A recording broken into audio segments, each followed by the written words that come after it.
ಎಂತಹ ವರ್ತಮಾನ!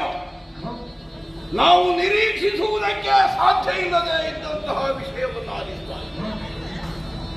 ನಮ್ಮವರು ಬಂದು ಆಡ್ತಾರೆ.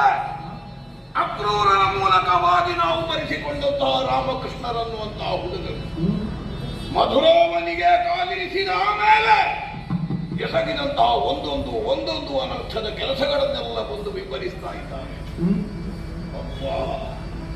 ಹಾಗಿದ್ರೆ ಸರ್ವನಾಶವನ್ನೇ ಯೋಚಿಸಿ ಬಂದ್ರೆ ಇಲ್ಲಿಗವರು ನಮ್ಮ ರಾಜರಜಕನನ್ನು ಕೊಂದು ಕಳೆದರಂತೆ.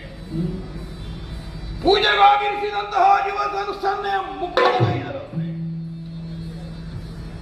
ಕುಜ್ಜೆಯ ಡೊಂಕನ್ನು ತಿಪ್ಪಿದರಂತೆ. ಹಾಗಿದ್ರೆ ಎಲ್ಲ ನಾಶ ಅಲ್ಲ, ಹೊಸತಾದಂತಹ ಸೃಷ್ಟಿಗೂ ಅವಕಾಶವನ್ನು ಅವರು ಒದಗಿಸಿಕೊಡುವವರಿದ್ದಾರೆ. ಏನೋ ಒಂದು ಅಯಾಮಯವಾದಂತಹ ಸ್ಥಿತಿಯನ್ನು ಮಧುರಾ ಮಹೇಂದ್ರನಾದಂತಹ ನನಗೆ ಒದಗಿಸುವುದೇ ಅವರ ಉದ್ದೇಶ ಆಗಿ ಹೋಯಿತೆ.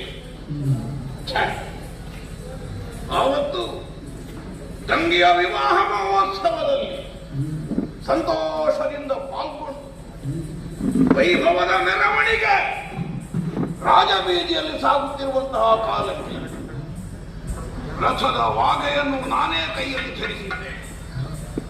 ತಂಗಿಯಾದಂತಹ ದೇವಕಿಯ ವಿವಾಹ ಮಹೋತ್ಸವ ನನಗೆ ಅತ್ಯಂತ ಹರ್ಷದಾಯಕವಾದಂತಹ ಕಾರ್ಯ ಅನ್ನುವಂತಹ ಭಾವದಿಂದ ಅಕ್ಷರಕ್ಕೆ ಕೇಳಿಸಿದಲ್ಲ ಶರೀರ. ತಂಗಿ ಅನ್ನುವಂತಹ ವ್ಯಾಮೋಹದಿಂದ ಉಪ್ಪಬೇಡ, ಇವಳು ನಿನಗ ಮೃತ್ಯು ರೂಪ. ನಿನ್ನ ಮರಣವನ್ನು ತನ್ನ ಬಸಿರಲ್ಲಿ ಹೊತ್ತವಳು. ಅವಳ ಬಸಿನಿಂದ ಹೊರಗೆ ಬರುವವನೇ ನಿನ್ನ ಮರಣಕ್ಕೆ ಕಾರಣ. ಕೇಳಿ